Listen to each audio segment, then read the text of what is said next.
And this past week alone, the Biden admin spent $875.3 billion.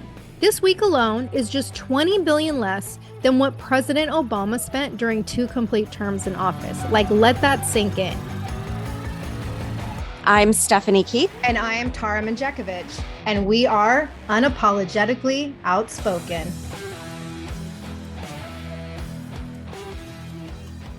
Hello, everybody. Happy Friday. Okay, Stephanie, we have not really talked about climate change and climate change regulations for a while. And Biden just committed to spending a shit ton of American tax dollars on his latest climate initiatives. So with that, like I said, happy Friday, and let's dive right into this.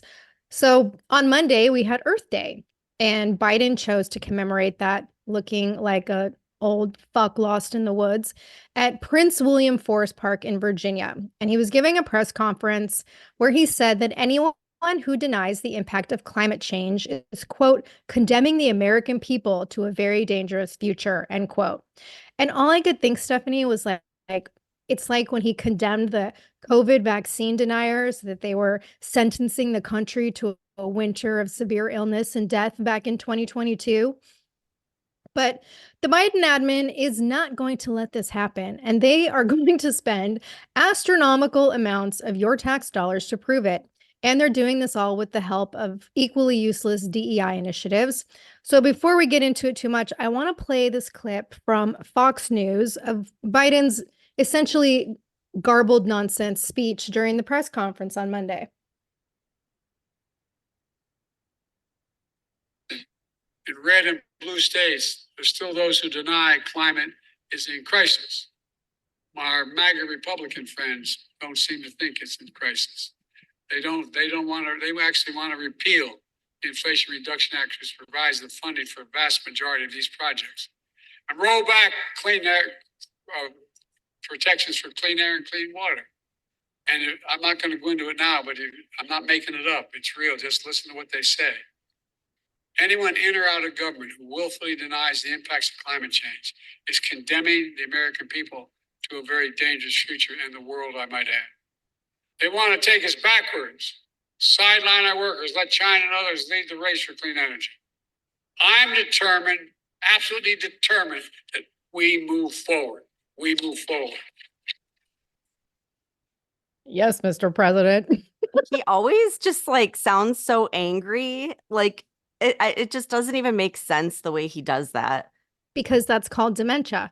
Yeah. So did you see the clip? I think it was when he was in Florida where he says 4 more years, pause. And he starts reading like the narration cues. And I'm just like, oh my God, it's ridiculous. like every speech he gives. And like after mumbling this nonsense, saying he's not going to get into it now, but assuring the crowd that he's not making it up and he's telling the truth, which we know is code for him lying, because that's what he says every time he lies. And then, of course, he went into the usual, at this point, yawn-worthy narrative of blaming the manufactured climate crisis on Trump and red states. So during this press conference, Biden announced his latest programs. There's 2 of them, Stephanie. One is the Solar for All plan.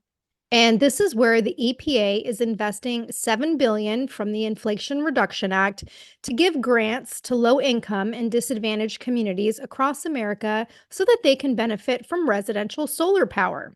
And during his speech, Biden said, quote, "It's a big deal. The new Solar for All program means that 900,000 households, 900,000 will have solar on their rooftops for the first time. And soon millions of families will save over $400 a year in utility bills. And that's $350 million nationwide," end quote. Because that's what low-income families need. Not lower food costs, not lower gas prices. They need solar panels. And then the second program Biden introduced on Monday is called the American Climate Corps. And this is his new initiative to provide over 2,000 jobs in 36 states so that Americans can apply and get paid to fight climate change by learning how to install solar panels, fight wildfires. I think we already have people that do that. Rebuild wetlands and winterize homes. Oh, and he praised AOC for this asinine speech she gave where she thanked him for launching this American Climate Corps, and she compared it to when Franklin Roosevelt started the Civilian Conservation Corps back in 1933, which did help create hundreds of state parks. But Biden called AOC, quote, the Congress lady. And he said, I learned a long time ago. Listen to that lady. Listen to that lady. We're going to talk more about another part of the world too, really quickly. End quote. Like, what the fuck does that mean? I don't think he knows what that means. I think it's the dementia kicking in and he's in La La Land. I'm sure she loved that remark where he's calling her, that Congress lady. I don't think the guy knows what decade he's even in. Like, it's so bad. Oh, and the other flap that is going around social media is, I don't even know where he was, but he says Trump keeps proving that we can't be trusted. And everyone's like, Yes, he yeah, he does. does. Like, you're right. You can't be trusted. But speaking of like the whole climate crisis agenda, listen to this clip that I came across of Chuck Schumer being interviewed by Rachel Maddow. President's cabinet. Can I say one other thing on climate? Please. I think it might be a good idea for President Biden to call a climate emergency. Why? Because it relates to what you're saying. Then he can do many, many things under the emergency powers of the president that wouldn't have to go through, that he could do without legislation.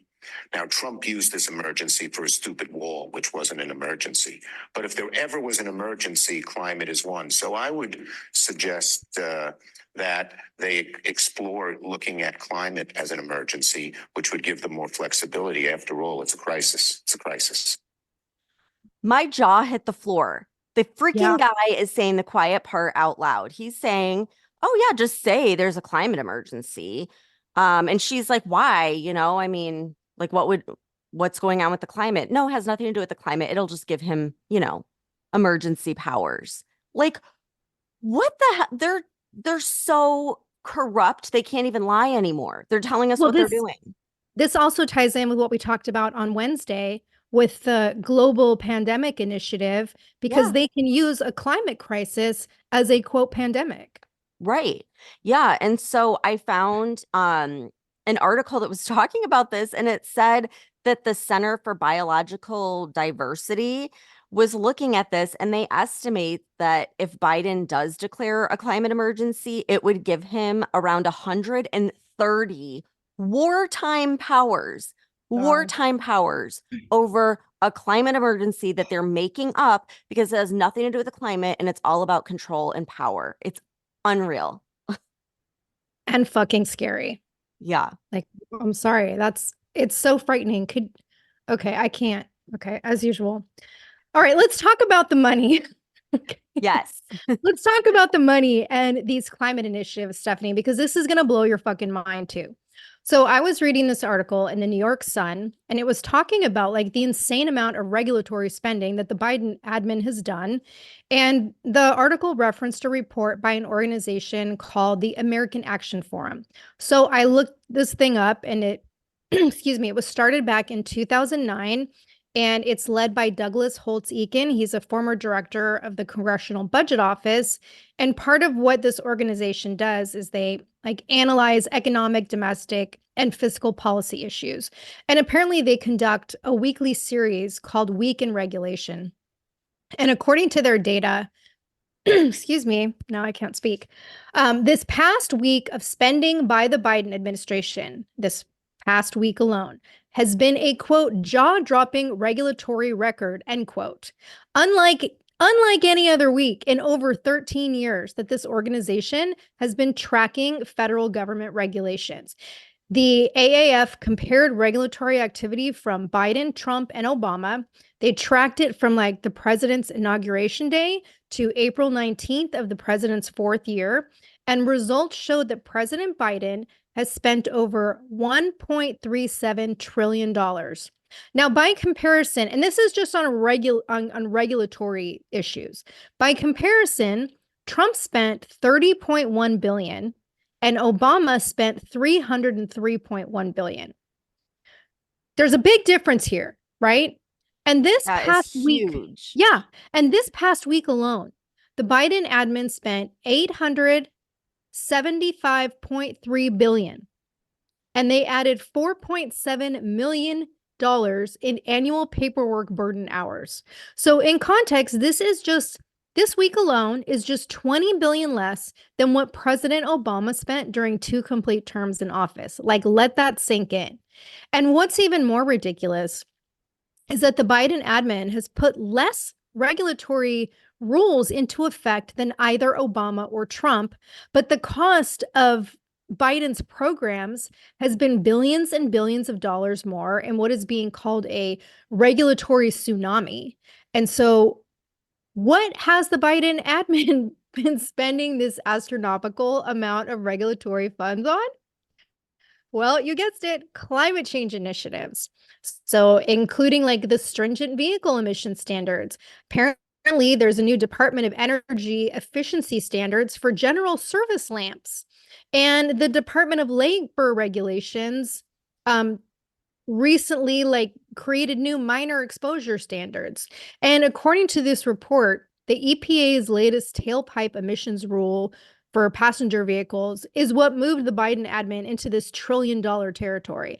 And overall, the Biden admin has spent $276 million in what they're calling the annual paperwork burden hours, just for paperwork. And the report said, quote, "It was one thing for the current administration to surpass the first term total of the Obama administration. This past week's total alone, however, nearly matched the entire Obama presidency. For perspective, if the Biden administration regulatory cost were a country, its gross domestic product would rank 17th in the world, just behind Indonesia," end quote. Okay, those numbers are astonishing. Like anyone out Yes. there listening, if you have someone that is arguing about Trump versus Biden, that is a great point to bring up. When you compare Biden spending the same amount in 1 week that Obama did in all 8 years. And I mean, I say it all the time. This president is clearly compromised. And I'm sorry, but when you have someone that took millions of dollars in foreign money when he was vice president, and now he's spending over $1 trillion on regulatory bullshit. To me, that sounds like laundering. It sounds like there's some shady deals being made to enrich someone, probably him and his family. So, like, it's mind boggling. I don't know how you could possibly spend that much on fucking regulations. It's crazy. And I think Congress is just as compromised. I think they're all enriching themselves, and we are going to be the ones to suffer. The American taxpayer is the one that's going to foot the bill and suffer from this. Yeah, and do you want to know where the Department of Energy is sending some of our money? Sure, why not? So we apparently have sent a bunch of US grant money to an Iranian professor at a sanctioned Iranian school that has been helping Iran with its nuclear program. Are you So fucking kidding? no, last week there was a Senate Armed Services Committee and DOE Secretary Jennifer Granholm, who I can't stand, she was asked why we're sending grant funds to a sanctioned nuclear program. And her response was that she wasn't familiar with this particular grant, but she'd be sure to follow up and let them know. Like, yeah, I'm sure she's going to get back to them ASAP on that. Like, it's fucking insane. That is terrible. Like, that's what happens when you spend so much money. First of all, they probably don't know. They probably can't keep track of it. And I feel like everyone in the world is getting a piece of it except for the American taxpayers. Yeah. And the fact that like we are literally on the verge of war with Iran. They're already in this war with our biggest ally, and we're giving them money to the people that are helping to build the nuclear weapon. I mean, wake up, people. Like, wake up. This is That's astonishing. Everything you have said so far is astonishing. Everyone needs to like bookmark this podcast and send it to every freaking Biden voter you can possibly think of, because these are like hardcore facts that you can't deny. This is insane. And he can't be voted back in. I mean, I don't know how we're going to make it even till the election is over at this point. Yeah. And this is just regulatory spending. I mean, this Yeah. doesn't even count all the other shit that he spends money on. And like it's just this is just climate related. It's fucking insane. But let's move on to another topic because obviously we have to talk about TikTok. And I know you are going to have a lot to say about the TikTok ban. Oh my gosh, I've been waiting to talk about this, hoping, keeping my fingers crossed that it wouldn't go through, but it did. And, it was tucked right in this $95 billion spending bill, which we talked about in the last episode. I'm still pissed about. But yeah, they throw the TikTok ban in a bill that's funding war. Like, Mhm. why? Why? You know what I mean? It's crazy. So, and I'll get to like a conspiracy theory in a second on that I told you about before we started recording.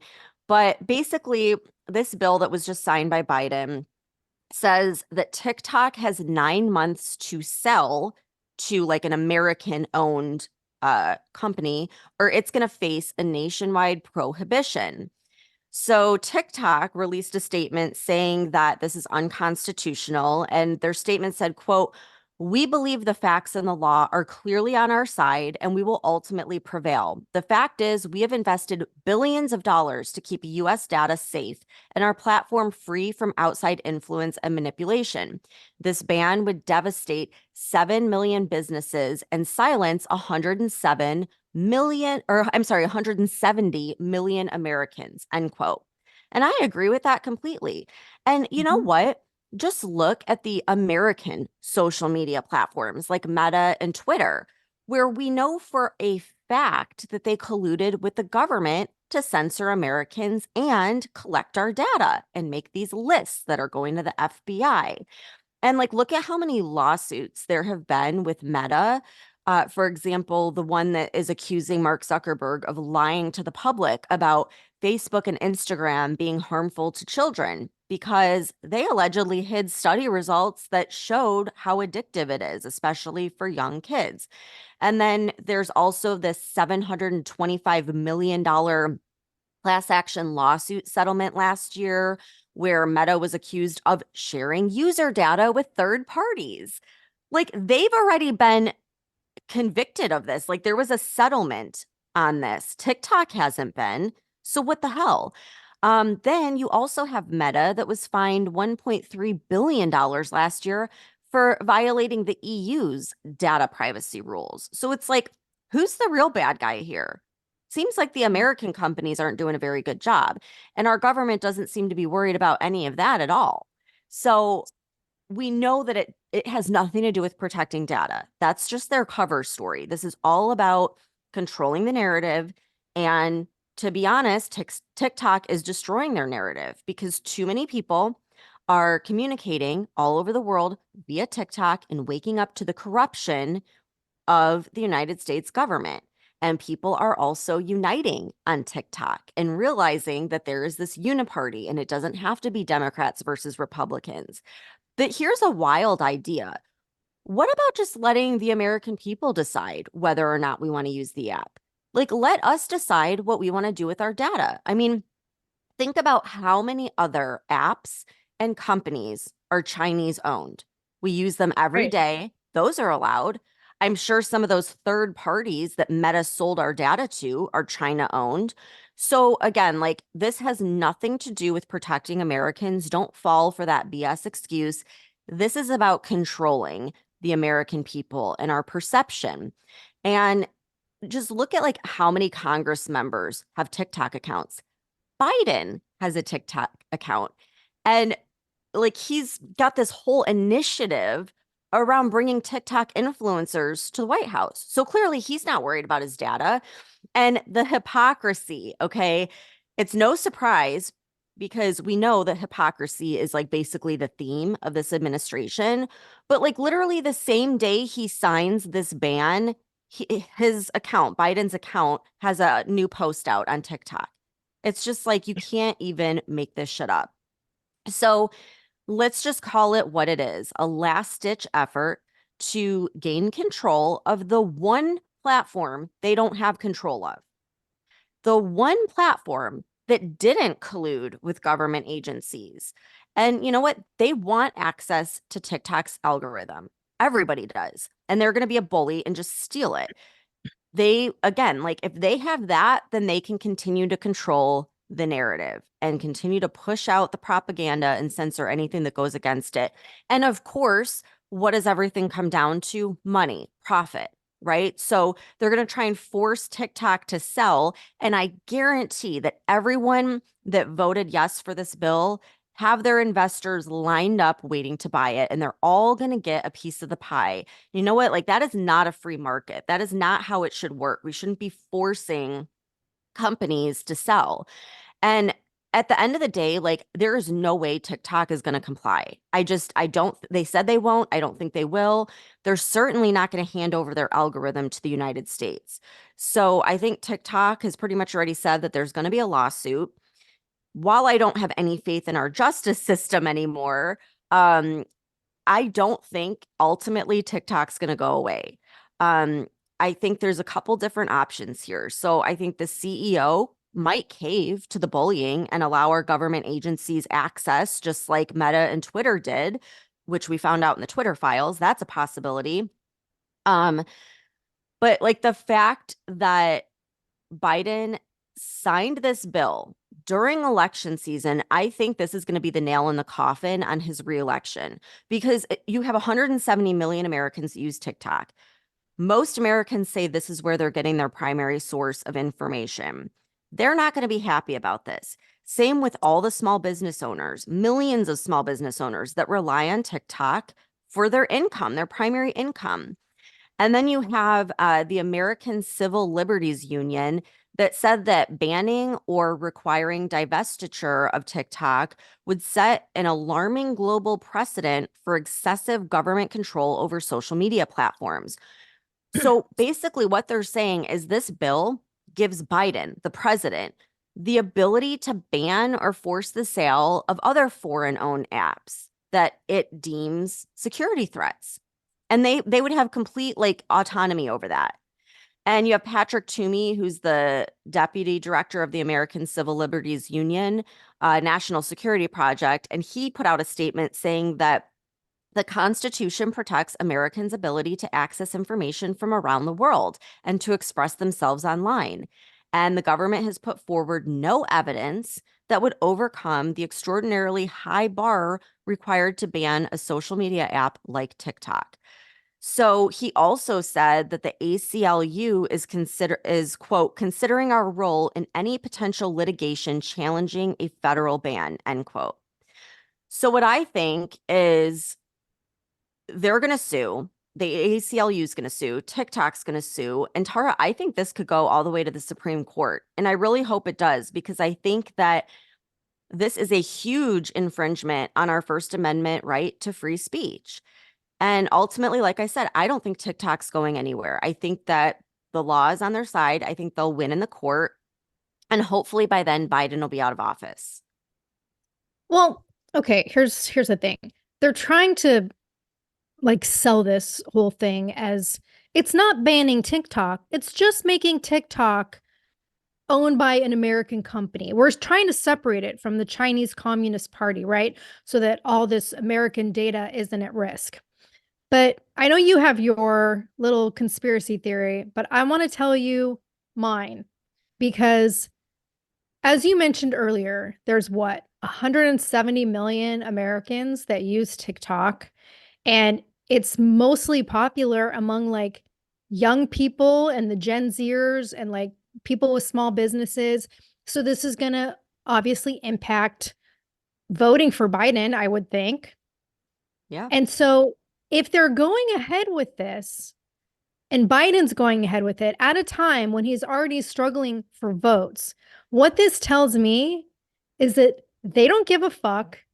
They don't care. There's not going to be a normal election, because if they really cared about promoting Biden and getting votes. They would have waited and done this later. They wouldn't be doing it now. So to me, this is saying it's like yet another slap in the face of like, we really don't care what the American people think. We are going full on with this totalitarian plan because you're not going to have elections. You're not going to have a choice. And it doesn't matter whether we institute it now or later because no one's going to stop us. So, like, that's what I think.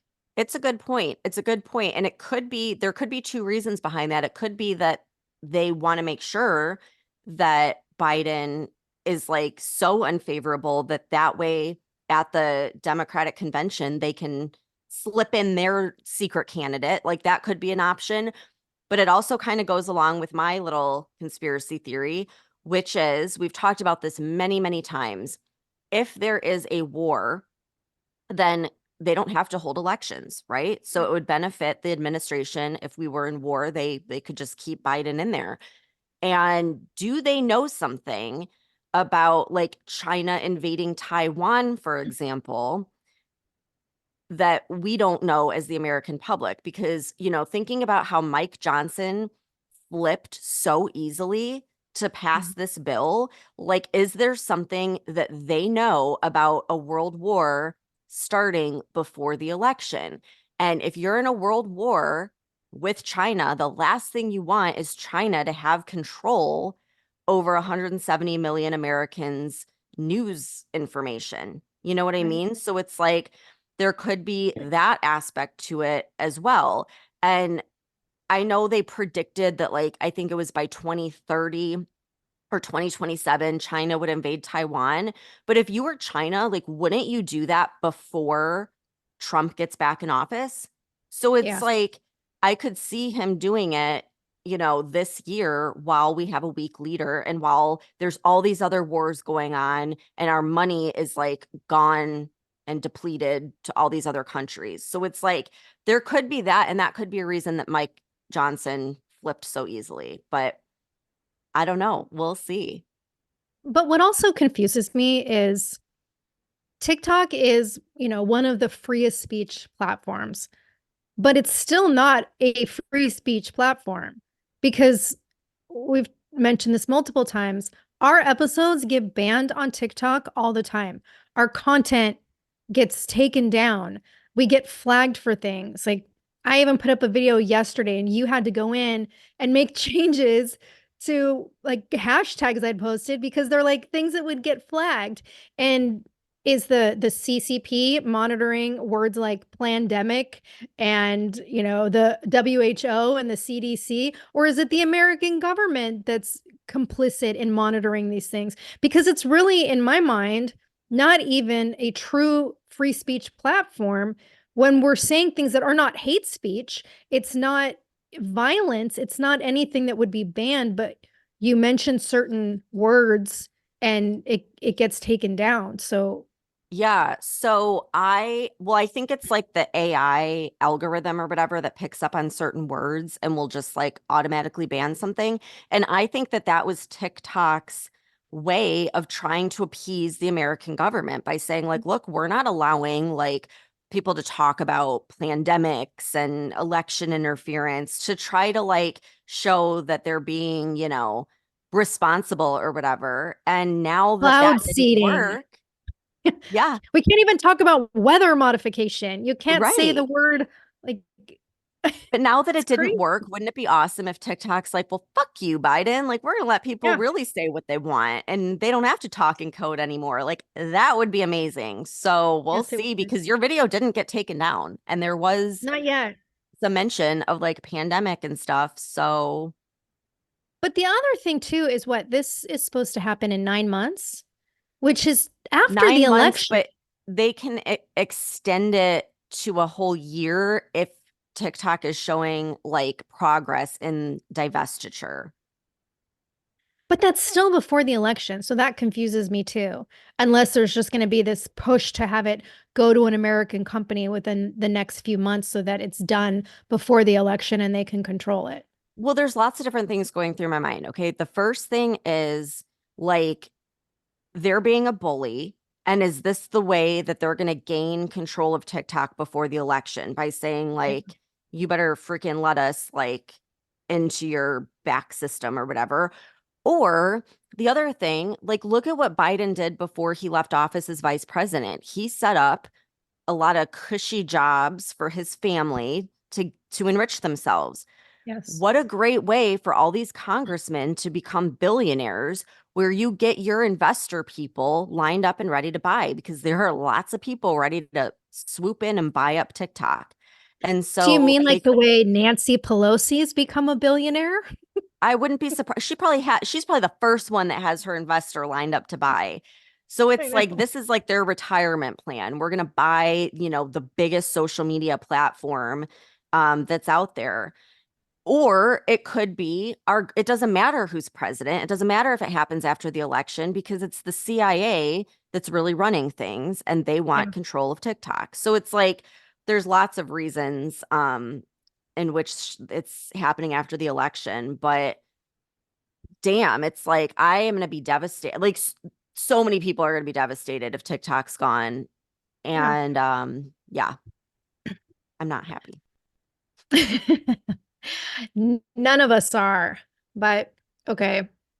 Let's try to end on a funny note, okay? Please. Because Yes. I saved this till the end, even though we talked about some of Biden's recent blunders earlier. Lion Biden has once again told the public like so much more nonsensical bullshit that isn't true this week. So, Stephanie, I don't know if you remember this or not. It was like, I don't know. At this point, I can't keep track of all the lies. But back in 2021, he was giving a speech at a college in Minnesota about like how great the Biden admin's infrastructure work is. And he was telling attendees that he used to drive a tractor trailer for the summer. So he knows about driving big trucks. And at the time, this was debunked by like multiple sources, including PolitiFact. And they said, quote, the closest experience he had was in 1973 when, as a senator, he rode on a 536-mile tractor trailer trip from Delaware to Ohio, end quote. Well, this past Tuesday, according to the Daily Caller, he was at a campaign stop in Florida, and he again told people that he used to be a big rig driver.